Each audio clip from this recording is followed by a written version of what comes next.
اعوذ باللہ من الشیطان الرجیم بسم اللہ الرحمن الرحیم۔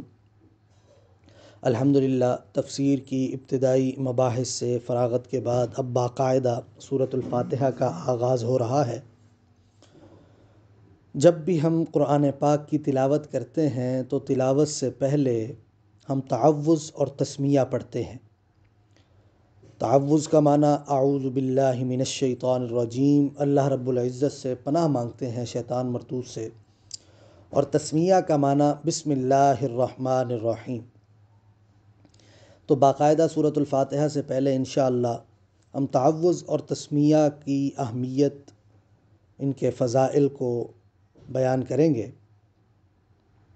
سب سے پہلے تعوذ، اس کا حکم قرآن پاک میں ہے۔ اللہ رب العزت قرآن پاک میں ارشاد فرماتے ہیں فَإِذَا قَرَأْتَ الْقُرْآنَ فَاسْتَعِذْ بِاللَّهِ مِنَ الشَّيْطَانِ الرَّجِيمِ۔ معنی یہ ہے کہ جب بھی قرآن پاک کی قراءت کریں، تلاوت کریں تو اللہ رب العزت کی پناہ میں آ جائیں شیطان مردود کے شر سے۔ تو اس کا معنی، تعوذ کا معنی اصل میں یہی ہے، پناہ طلب کرنا۔ قرآن و سنت میں ہمیں بہت سے مواقع پر شر اور فتنوں سے پناہ مانگنے کا حکم دیا گیا ہے۔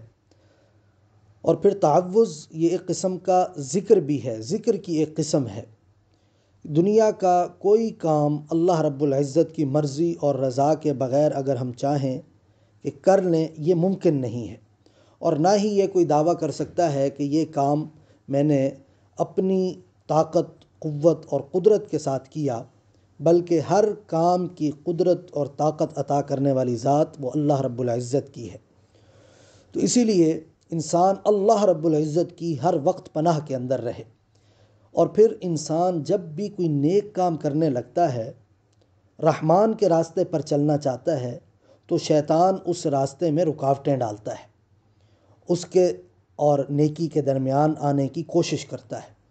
نیکی اور بدی کے راستے میں فرق یہی ہے کہ جب آپ بدی کے اور گناہ کے راستے پر چلنا چاہیں تو بڑی آسانی کے ساتھ راستے ہموار ہوتے چلے جاتے ہیں، اور آپ کو خود محنت نہیں کرنی پڑتی، بلکہ وہ راستے آپ کے لیے خود بخود ہموار ہوتے چلے جاتے ہیں۔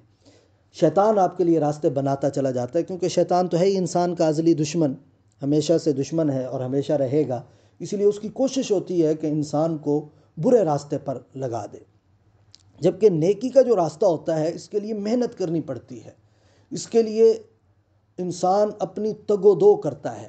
اب آپ ماشاءاللہ فجر کی نماز میں آئے ہیں، تو اب بستر چھوڑنا، پھر وضو کرنا اور پھر گھر سے نکلنا، یہ سب مشکل کام تھے، لیکن اللہ رب العزت نے توفیق دی، آپ نے شیطان کو پیچھے کیا، رحمان کے راستے کو آگے کیا، اور اب الحمدللہ مسجد میں موجود ہیں اور درس کے اندر موجود ہیں۔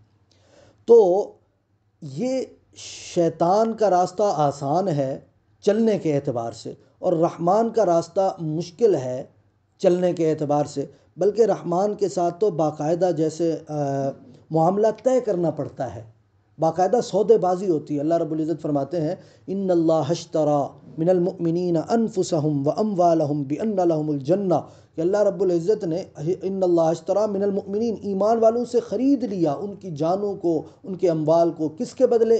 جنت کے بدلے میں۔ تو یہاں پر مالی اعتبار سے بھی اور جانی اعتبار سے بھی محنت کرنی پڑتی ہے۔ پھر ان تنصر اللہ ینصرکم، تم اللہ کی مدد کرو گے، اللہ تمہاری مدد کرے گا، یعنی تمہیں اپنا آپ پیش کرنا پڑے گا۔ اور پھر سورۃ الصف میں فرمایا یا ایھا الذین آمنوا هل ادلکم علی تجارہ، اے ایمان والو کیا تمہیں میں تجارت کی طرف رہنمائی نہ کروں، بہترین تجارت کی طرف؟ اور وہ کون سی؟ تنجیکم من عذاب علیم، جو تمہیں دردناک عذاب سے نجات دے دے۔ وہ کون سی تجارت ہے؟ تؤمنون باللہ ورسولہ وتجاہدون فی سبیل اللہ باموالکم وانفسکم، ایمان لاؤ اور پھر نیک اعمال کرو، اپنی جانوں کے ذریعے اور اپنے اموال کے ذریعے کوششیں کرو اور جہاد کرو، تب جا کر تم کامیاب تاجر بنو گے۔ تو باقاعدہ ایک سودا ہوا۔ تو نیکی کے راستے پر چلنا مشکل ہے، کیونکہ شیطان اس کے درمیان رکاوٹیں حائل کرتا ہے، تو اس لیے قرآن پاک کی تلاوت کرنا یہ بھی ایک نیکی کا کام ہے۔ شیطان اس کے درمیان بھی رکاوٹیں حائل کرے گا، تو اس لیے ہم فوراً اللہ رب العزت سے سب سے پہلے ہم اللہ رب العزت سے پناہ طلب کرتے ہیں کہ اے اللہ ہمیں شیطان مردود سے پناہ دے دے۔ شیطان کا معنی ہے دوری، رحمت سے دوری، اور دوسرا معنی ہے ہلاکت۔ چونکہ یہ بھی اپنے غرور اور تکبر سے اللہ رب العزت کی رحمت سے دور ہوا اور ہلاکت کے اندر مبتلا ہو گیا، اسی لیے اس کو شیطان کہا جاتا ہے۔ اس کی تعلیم کے حوالے سے حضرت ابن عباس رضی اللہ عنہ سے روایت ہے کہ حضرت جبرائیل امین نے نبی اکرم صلی اللہ علیہ وسلم کو پہلے فرمایا استعذ، اللہ رب العزت سے پناہ طلب کرو، ثم قال بسم اللہ الرحمن الرحیم، پھر بسم اللہ الرحمن الرحیم پڑھو، پہلے اعوذ باللہ اور پھر بسم اللہ۔ اب مسئلہ یہ ہے کہ قرات کے علاوہ باقی کام کرتے ہوئے صرف بسم اللہ ہی پڑھا جاتا ہے، بسم اللہ کی تلاوت، بسم اللہ اپنی زبان سے دہرائی جاتی ہے، جبکہ تلاوت میں بسم اللہ سے پہلے اعوذ باللہ بھی پڑھا جاتا ہے۔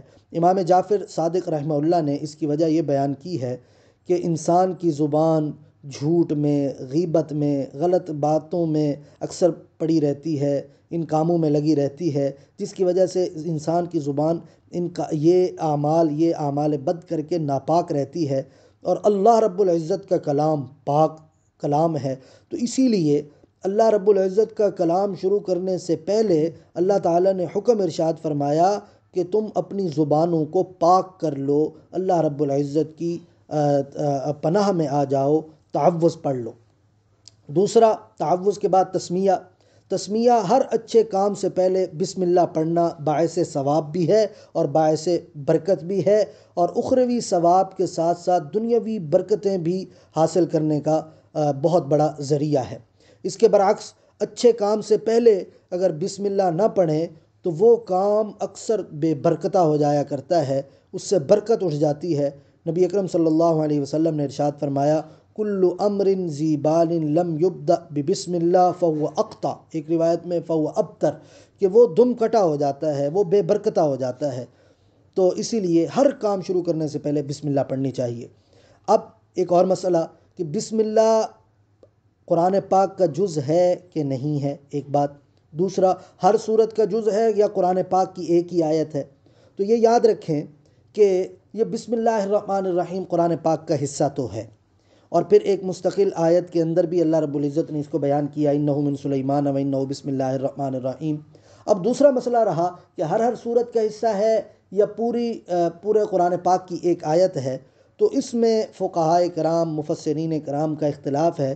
بعض حضرات کا خیال ہے کہ ہر سورت کا حصہ ہے، اکثر کا خیال یہ ہے کہ یہ پورے قرآن پاک کی ایک آیت ہے۔ اسی وجہ سے آپ حضرات نے رمضان المبارک میں سنا ہوگا کہ حافظ صاحب پورے قرآن پاک میں جب بھی سورت شروع کرتے ہیں دل میں تو بسم اللہ پڑھتے ہیں، بلند آواز سے نہیں پڑھتے، لیکن ایک بار پورے قرآن پاک میں کوئی سورت بھی شروع کرتے ہوئے ایک بار بلند آواز سے بسم اللہ الرحمن الرحیم پڑھتے ہیں، تاکہ وہ قرآن پاک کی آیت چونکہ ہے تو اسی لیے وہ پورے سامعین بھی وہ پورا قرآن پاک سننے کی سعادت حاصل کر لیں۔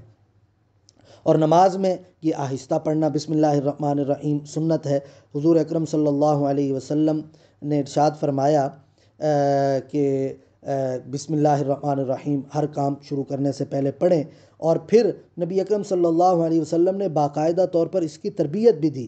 حضور اکرم صلی اللہ علیہ وسلم نے حضرت ام سلمہ رضی اللہ عنہا کے بیٹے حضرت عمر بن ابی مسلمہ رضی اللہ عنہ کو جب وہ بچپن میں تھے اور نبی اکرم صلی اللہ علیہ وسلم کی پرورش میں تھے، ان کا شمار چھوٹے صحابہ میں ہوتا تھا تب کیونکہ وہ بچے تھے، تو نبی اکرم صلی اللہ علیہ وسلم ان کے ساتھ کھانا تناول فرما رہے تھے، اور جیسے بچوں کی عادت ہوتی ہے کبھی ادھر ہاتھ کبھی ادھر سے لے لیا کبھی ادھر سے لے لیا، تو نبی اکرم صلی اللہ علیہ وسلم نے ان کی تربیت فرمایا کہ ایک تو بسم اللہ الرحمن الرحیم پڑھ کے کھاؤ، اور دوسرا یہ کرو کہ اپنے سامنے سے کھاؤ، اور تیسرا کام یہ کہ دائیں ہاتھ سے کھاؤ۔ تو یہ نبی اکرم صلی اللہ علیہ وسلم نے صحابہ کرام رضوان اللہ علیہم اجمعین کو اس کی تربیت بھی دی ہے۔ اللہ رب العزت سے دعا ہے اللہ تعالیٰ ہمیں دین کی صحیح سمجھ عطا